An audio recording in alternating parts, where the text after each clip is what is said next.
বিশেষ করে আমার মায়েরা যারা আছেন, মাগো সারা জীবনটা রান্না করলেন, হ্যাঁ অনেকে রিটায়ার হয়ে গেছেন, তাহলেও করলেন, এখনো মায়েরা রান্না করছেন। আমার শুধু প্রশ্ন, সারা জীবন দুই বেলা এত রান্না করলেন, একবার ভেবে দেখেছেন আপনাদের রান্নাতে তুলসী দেওয়া যায় না? আপনারা রান্না করলেন অথচ ভগবান সেবা পেল না, কোনো সাধু আপনাদের হাতে খেলেন না, তাহলে কি করলেন সারা জীবন?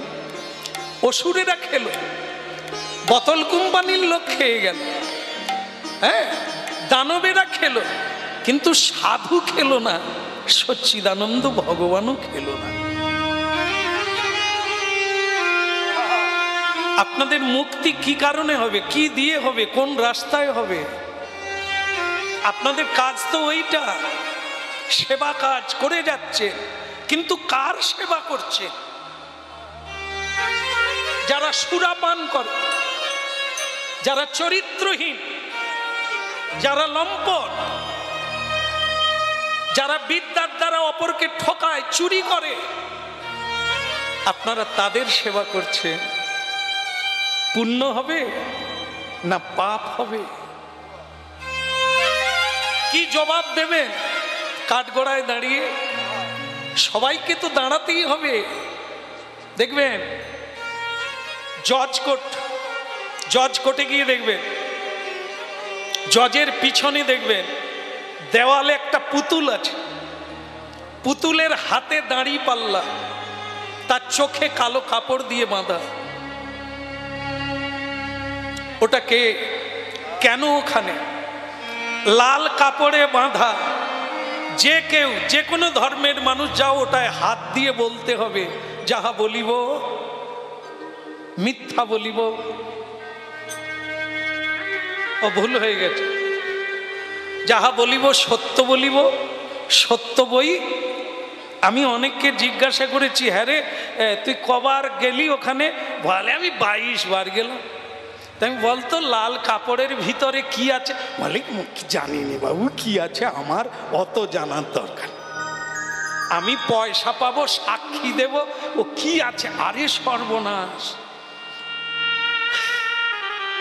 ওটায় হাত দিবি, কিসে হাত দিবি তুই জানবি না? বল তুই বলতো ওর ভিতরে কি আছে? ওরে ওর ভিতরে শ্রীমদ ভগবত গীতা। বল তা কেন ওটা এই মানে জজ কোর্টে ওটা কেন রেখেছে? ওরে ওই তো ভগবান, ওই তো দাঁড়ি পাল্লা। তুই কি বলবি বল না, হাত দিয়ে বল। তুই যাহা বলবি সত্য বলবি না মিথ্যা বলবি, হাত দিয়ে বল। ওই মাথা গড়ায়, ওই যে চোখে বাঁধা দাড়ি পাল্লা, যেটা বলবি 2 পাল্লায় গিয়ে পড়। শুনে নেন, ওর নাম হচ্ছে ধর্ম। ধর্ম বলছেন আমার কিন্তু চোখে বাঁধা, আমি তোকে দেখছি না, তুই কি করছিস আমি দেখছি না, তোর কর্মের ফল তুই পাবি।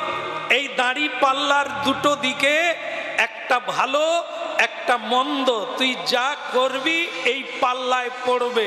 সেই অনুযায়ী তুই দুঃখী কিংবা সুখী, মানুষ জন্ম পাবি কি কুকুরের জন্ম পাবি, তোর কর্ম অনুসারে পাবি। এইটা তুই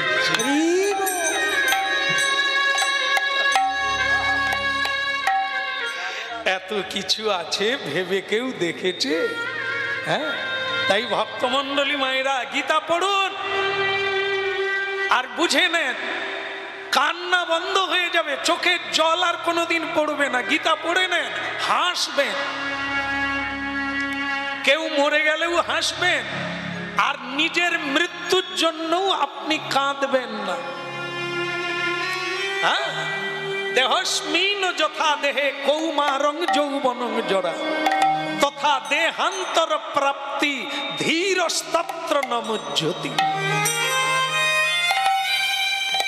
আজকে আপনারা জানেন আর জানবেন, গীতা পড়লে সংসারে সুখী হবেন, আর আপনাকে কেউ দুঃখ দিতে পারবে না, কারণ ওখানে সত্যটা জানানো আছে। এই এই জন্য গীতায় হাত দিতে হবে আর বলতে হবে, যাহা বলিব সত্য বলিব, বেঁচে যাবি। যদি মিথ্যা বলবি তো দাঁড়ি পাল্লায় ঝুলবি। বলো রাধা মাধব কি, গিরধারী লাল কি। ওদিকের হলো কি,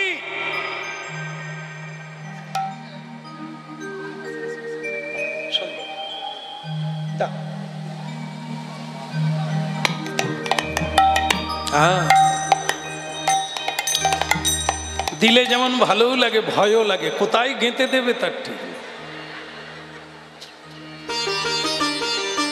ভালো লাগলো। আচ্ছা ভালো থাকো। নিতাই গৌর প্রমানন্দে। আচ্ছা যাক, সময় কাউকে ক্ষমা করবে না। আমাদের অভিরাম ঠাকুরের কথা আরেকটু না শুনলে কিরকম কিরকম হয়। না বন্ধ করে দেবো, দল রেডি হয়ে গেছে। বলো গিরধারী লাল কি। হ্যাঁ, একটা জিনিস কি হয়েছে জানেন, আপনাদের সকলের বিয়ে হয়ে গেছে না? বিয়ে হয়নি? বিয়ে হয়ে গেছে কিন্তু জানেন আমার এখনো হয়নি। বলেন সকলের বউ আছে, আনন্দ করছে, সংসার করছে, আমার হয় না। আমার কি ভালো লাগে। কে বলছে? অভিরাম ঠাকুর। হ্যাঁ ঠিক আছে, আপনিও আমার দলের লোক। বলে রাধা মাধব কি। একদম ভালো লাগলো। হ্যাঁ, তাহলে যদি কোনো মেয়ে পাওয়া যায় তাহলে খবর দেবেন, আমি বিয়ে করব। তা আপনারা ভাবছেন কীর্তনিয়া বিয়ে করবে, খবরদার মাগো না। যাই হোক, আপনারা যেটা শুনছিলেন সেটা কি, চেষ্টা করবেন জীবনের শেষ দিন পর্যন্ত যাতে আপনারা রান্না করে তাই তুলসী দিতে পারেন। কিভাবে রান্না করলে তাই তুলসী দেওয়া যায়, কিভাবে রান্না করলে মন্দিরে ঢুকবে, কিভাবে রান্না করলে বৃন্দাবন নবদ্বীপ থেকে বা যারা গৃহস্থ সাধু আছে তারা আপনার হাতে সেবা নিতে পারে। না দিয়ে বৈষ্ণব সেবা নিস্তার পেয়েছে কেবা। এ সংসার কারাগার থেকে কেউ মুক্তি পাবেন না যতদিন না বৈষ্ণব সেবা হোক। শেষকালে পুরুষদের কথা বলি। পুরুষ সারা জীবন গর্ধব্যের মতো, গর্ধব্য মানে গাধা, গর্ধব্যের মতো আমি করি পরিশ্রম, কিন্তু কার লাগি এত করি না ঘুচিল ভ্রম। পুরুষরা হচ্ছে গাধার মতো, শুধু সারা জীবন বয়ে বেড়ায়, খেটে বেড়ায়, খেতে পায় না, আনন্দ পায় না, শুধু বয়েই গেল গাধার মতো। এই জন্য বলছে গর্ধব্যের মতো আমি করি পরিশ্রম, কার লাগি এত করি না ঘুচিল ভ্রম। ভ্রম মানে ভুল ভাঙল না জীবনের শেষ দিন পর্যন্ত। সুখ পাবে পাবে করে, আনন্দ পাবে পাবে করে মরে গেল, এক বিন্দু আনন্দ পেল না। কেমন? তাই পুরুষ আমাদের জন্য কথা হচ্ছে, ওরে খাট সকলের জন্যই কর, কিন্তু গোবিন্দের জন্য কিছু কর। পরিশ্রম অর্থ পরমার্থে লেগে যাবে। এই যে আপনারা একটু আগে দান দিলেন, সামর্থ্য অনুযায়ী দিয়েছেন, দেবেন, ওটা কোথায় যাবে? সংসার প্রতিপালন হবে না, ওটা গোবিন্দ সেবায় লাগবে, আপনাদেরই সেবায় ফিরে আসবে। এই হরিবাসর বসবে, আপনারা যেটা দিলেন সেটা কি হলো? অর্থটা পরমার্থে লেগে গেল, ওইটুকুই আপনার নামে জমা থাকবে। যেখানেই জন্ম নেন ওটা আপনি পাবেন। এই জন্য জীবনে চেষ্টা করতে হবে তোমার যেন কিছুটা গোবিন্দ সেবায় লাগে, না হলে থালা মালে সব যাবে। অসুর, মাতাল, লম্পট, জোচ্চর, এই বোতল কোম্পানি, এদের খাইয়ে আপনার কি হবে?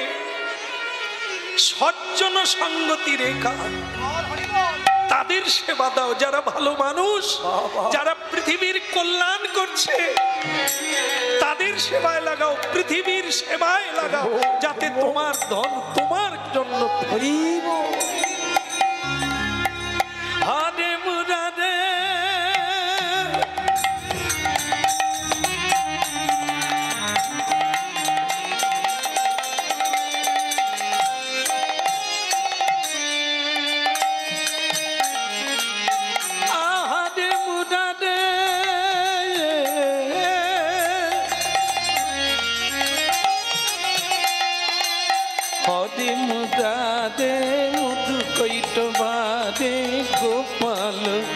গোবিন্দ মুকুন্দ সৌরে।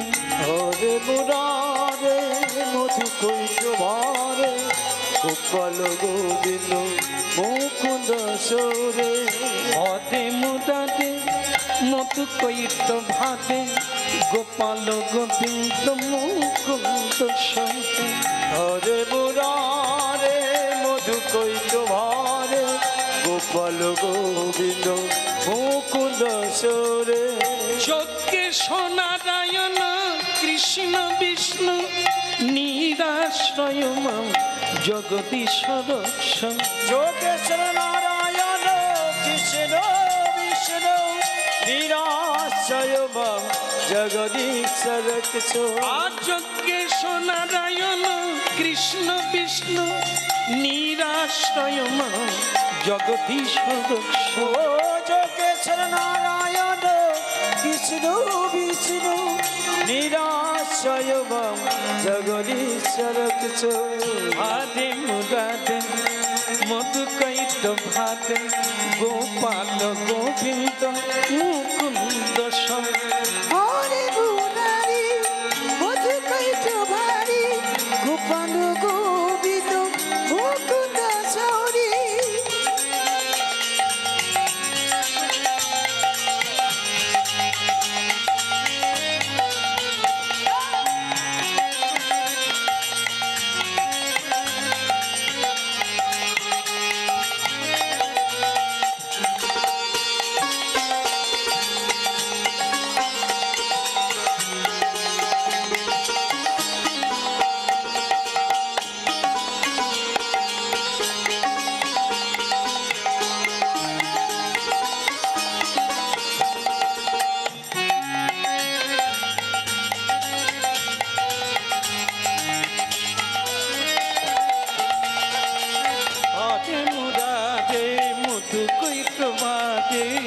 গোপাল গোবিন্দ মুকুন্দ সৌরে।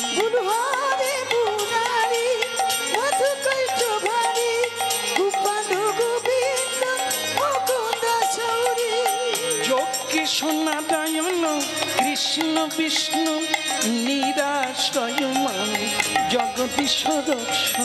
যোগেশ্বর নারায়ণ কৃষ্ণ বিষ্ণু নিরাশ্রয় মাম জগদীশ্বর রক্ষ।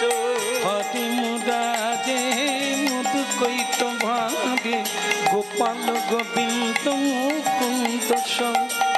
হরে মুরারি মধু কৈত ভারে গোপাল গোবিন্দ মুকুন্দ সৌরে। গোপাল গোবিন্দ মুকুন্দ সৌরে। গোপাল গোবিন্দ মুকুন্দ সৌরে। গোপাল গোবিন্দ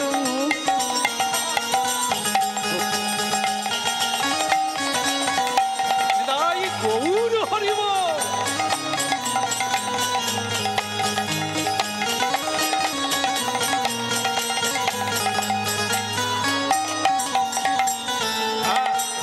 হলো বৃন্দাবন বিহারী লাল কি।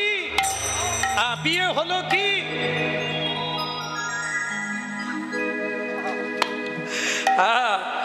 মেয়ে পাওয়া যায় গো, রমণী পাওয়া মুশকিল। মেয়ে পাওয়া যাবে অনেক, রমণী পাওয়া যাবে না। সংসার সুখের হয় পুরুষের গুণে। ভুল হয়ে গেছে? তাহলে এখানে কি উল্টো? আমাদের ওখানে ওইটাই বলে, সংসার সুখের হয় পুরুষের গুণে নয়, রমণীর গুণে, তাই না? সব জায়গায় একই মা। আমি একটু দেখছিলাম যে আপনারা ঝিমোচ্ছেন না জেগে আছেন। এই বেলা জেগে গেছেন যে হ্যাঁ না ওটা আমাদের হয়, কিন্তু আমি বলে দিলাম আপনাদেরই হলো। কিন্তু রমণী সংসার সুখের হয়, মনে নাই বলো? রমণীর গুণে। তা রমণী তো আছে সব সংসারে, এত বিষ খাচ্ছে কারা? রমণীরা খাচ্ছে। রমণীর জ্বালায় পড়ে পুরুষরাও বিষ খাচ্ছে। এত মরে যাচ্ছে, মামলা হচ্ছে, ডিভোর্স হচ্ছে। কেন? রমণী কি নাই? রমণী আছে, মেয়ে আছে, রমণী নাই। কি করতে হবে? রমণীর গুণে। কোন গুণে? কোন গুণ থাকলে তবে সংসারকে সুখের করে গড়ে তুলে নিতে পারে। তার জন্য হরিনাম শুনতে হবে। হরিনাম যদি না শুনেন সীতা চরিত্র কোথায় পাবে? এই কথাটা সীতামাকে অনুসুয়া দেবী বলেছিলেন যে সীতা, সংসারকে সুখের কেবল মেয়েরাই করতে পারে, মাস হয় কি লাশ হয়। হ্যাঁ, এই জন্য তোমাকে আমি কিছু কিছু কথা বলবো যেগুলো মনে রাখবে, তুমি সবাইকে আপন করে নেবে, সবাই তোমাকে ভালোবাসবে, তুমি শুধু এই গুণগুলো অর্জন করো। আজকাল রামায়ণ কোন বাড়িতে পড়া হয়? মহাভারত পড়ে কজন? মায়েরা গলায় আঁচল দিয়ে বৃহস্পতিবারে কি লক্ষ্মী চরিত্র বই পড়েন? মহাভারত, ভাগবত, গীতা এ তো অনেক উঁচু জিনিস, কমসে কম লক্ষ্মী চরিত্র বইটা পড়েন, সংসার বদলে যাবে। বৃহস্পতিবার গলায় আঁচল দিয়ে বাড়ির সবাইকে বসিয়ে দিয়ে 5 মিনিট পড়ে, দেখেন কি আছে ওর মধ্যে। এগুলো তো ফালতু জিনিস না, মানুষের জীবন দায়ী। মানুষ যদি না খাবে নেবে তাহলে সে জানবে কোথা থেকে কার চরিত্র। এখন তো সব ওই নটিনীদের নকল করছে।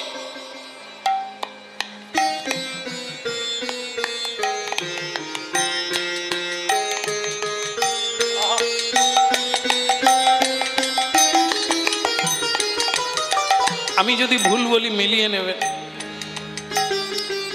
নটিনী যারা সেজে অপরের মন জয় করে,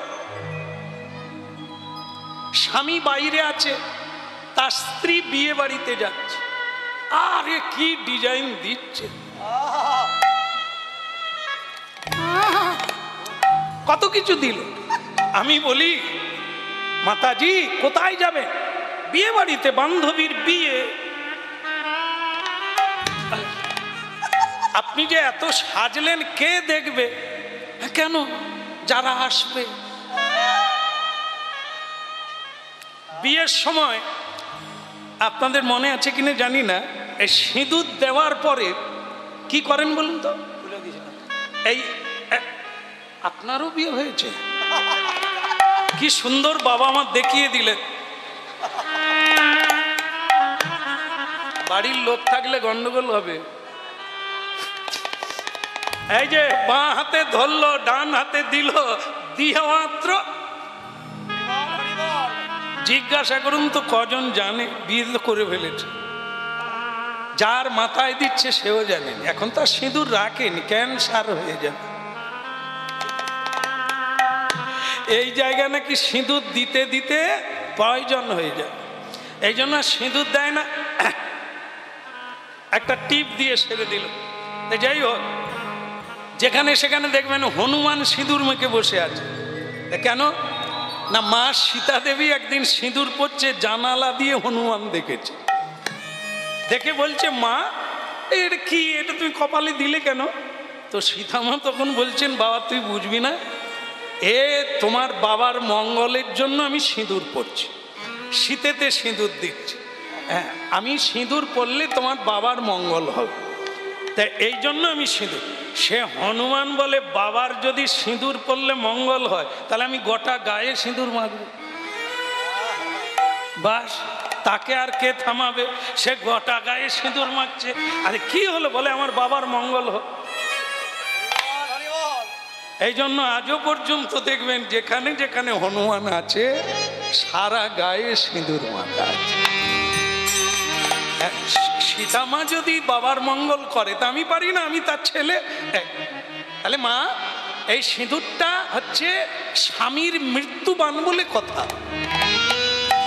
রাবণ তপস্যা করে মৃত্যুবান পেয়েছিলেন ব্রহ্মার কাছ থেকে। ব্রহ্মা বলে দিয়েছিলেন এইটা তুমি যতদিন গোপনে রাখবে ততদিন তুমি বেঁচে থাকবে, এইটা যদি অন্য কেউ জানতে পারে যে তোমার মৃত্যুবান, সেদিনই তুমি মরে যাবে। আপনারা এর পরেরটা জানেন, রাবণ বা আমরা সবচাইতে বিশ্বাস করি কাকে? স্ত্রীকে ভালোবাসি, বিশ্বাসও করি। তাই রাবণও করেছিল, মন্দোদরীকে মৃত্যুবান দিয়ে দিয়েছে। এটা তুমি গোপনে রাখবে, কেউ যেন না জানতে পারে। রেখেছিল, কিন্তু ঘর পড়া হনুমানের কাছে কি ঢাকা থাকবে?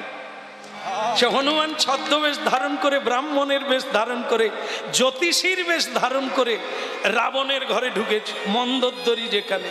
আর মেয়েরা তো এই করেই ভুগে। আপনাদের এখানে বোধহয় ভুগে না, আমাদের ওখানে ভোগে। দুপুরবেলা লোক ঢুকবে, এই বেড কভার বিক্রি করবে, যা কিছু জিনিস মাদলি টাদলি দেবে ও সব দুপুরবেলা ঢুকবে, পুরুষরা যে সময় থাকবে না। আর মায়েরা তো যত সহজ সরল এনারা। আমার হাতটা দেখুন না, আমার খোকনের বাবা কেমন থাকবে। এই হাত দেখে বলে দিল তোমাকে মাদলি নিতে হবে, 50,000 টাকা লাগবে, তাহলে যে গ্রহটা আছে কেটে যাবে। মায়েরা বাবার বাক্স থেকেই টাকা নিয়ে দিয়ে দেবে, খোকনের বাবা জানবেন। এই ঠকিয়ে চলে যায়। কেন? মায়েরা জলের মতো সরল, জানে না, তাই করে। তাই ভক্তমণ্ডলী মায়েরা কি করলো, মন্দোদরী হনুমানকে চিনতে পারল না, বলে দিল এই স্তম্ভের ভিতরে আছে আমার স্বামীর মৃত্যুবান।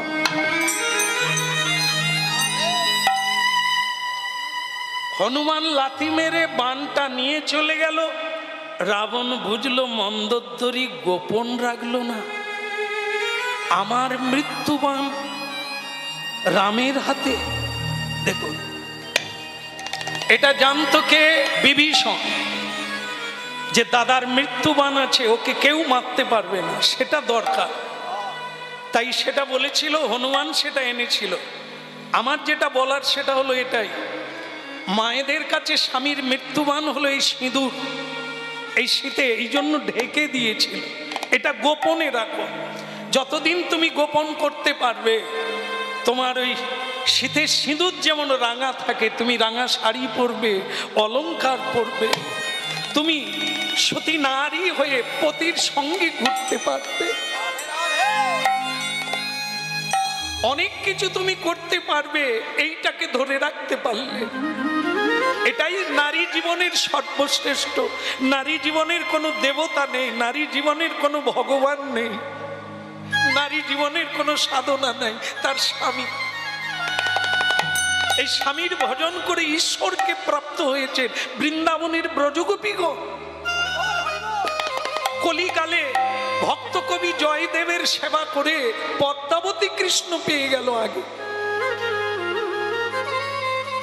এই জন্য নারী জাতির এইটা হচ্ছে মৃত্যুবান, স্বামীর মৃত্যুবান। যত গোপন করবে, যত সুন্দর করে রাখবে, তার আয়ুকাল তত বৃদ্ধি হবে, আর না হলে তোমার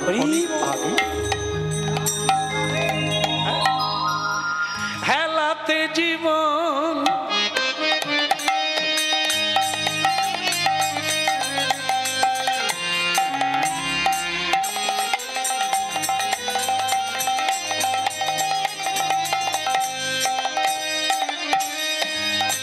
হেলাতে জীবন চাপিও না যা, যুগল কিশোর চরণ ভাজ। হেলাতে জীবন চাপিও নাম, যুগল কিশোর চরণ ভজ। অবিরাম ঠাকুর নিজের বাম অঙ্গ থেকে, শুনে নেন কত বড় শক্তি, নিজের শরীর থেকে একটি নারী সৃষ্টি করলো। কারণ এ জগতের কোনো নারী আমাকে ধারণ করতে পারবে না, এত শক্তি নাই কারণ। তাই নিজের শরীর থেকে একটি নারী সৃষ্টি করল। সেই নারীকে একটি কাঠের বাক্সর মধ্যে ভরে দিয়ে গঙ্গায় ভাসিয়ে দিল। হেলাতে জীবন জাপিও না, যুগল কিশোর চরণ ভজ। ওই হেলাতে জীবন চাপিও নাম, যুগল কিশোর চরণ ভজ। হেলাতে জীবন জাপিও না, যুগল কিশোর চরণ ভজ। হেলাতে জীবন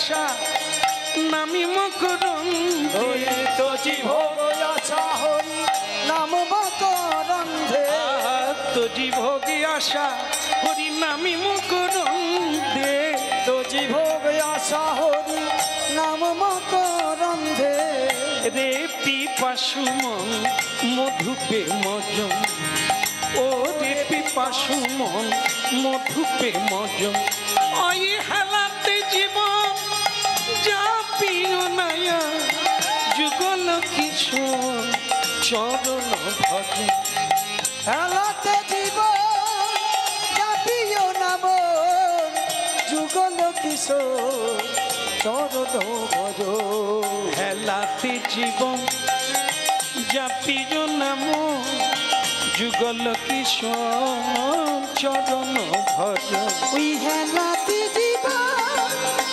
জাপিও নাম যুগল কিশোর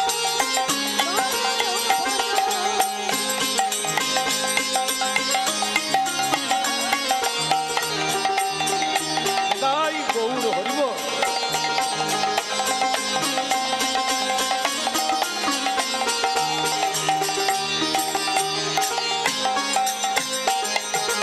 হেলাতে জীব জাপি জোনাইয়া যুগল কিশোর চরণ ভাগ হেলাতে জীব জাপিও নয়া যুগল কিশোর চরণ ভজ বলো রাধা মাধব কি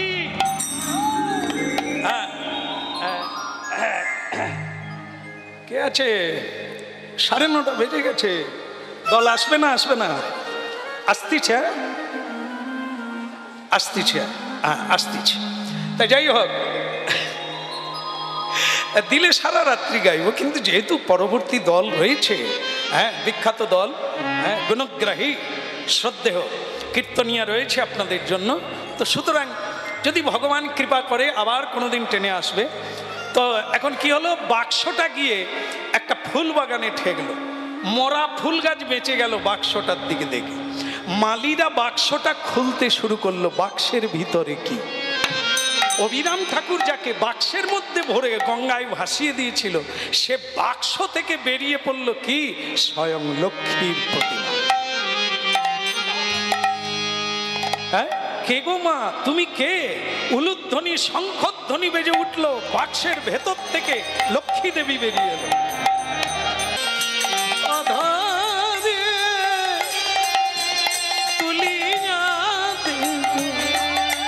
কর্পূরতাম একটা কথা বলে যাই আর হয়তো জীবনে হবে কিনা ঈশ্বর জানেন সেটা হলো এই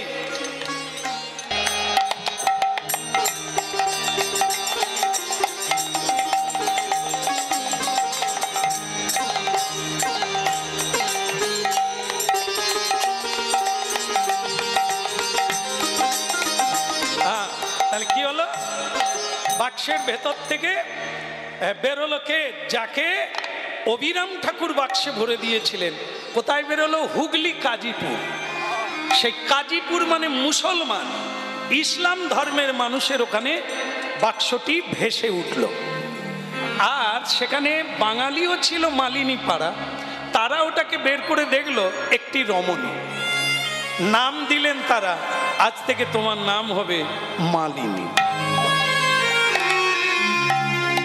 ভক্তমণ্ডলী মায়েরা তা এই মালিনী দেবী অবিরাম ঠাকুরের পত্নী হয়ে আজও আছে হুগলিতে গিয়ে দেখবেন তা আজকে আমরা এই মিলন করলাম অবিরাম ঠাকুরের সঙ্গে আর আপনাদের হৃদয় মন্দিরে আত্মার সঙ্গে পরমাত্মার মিলন পরবর্তী দল আস্বাদন করুন চরণধুলি দেবেন সবাই সবার মঙ্গল কামনা হবে ভক্ত ভগবানের দোহার মিলন মাধুরী চাঁদ বদনে সবাই মিলে বল গৌর হরি ভক্ত আর ভগবানের মিলন মাধুরী চাঁদ বদনে সবাই মিলে বল গৌর হরি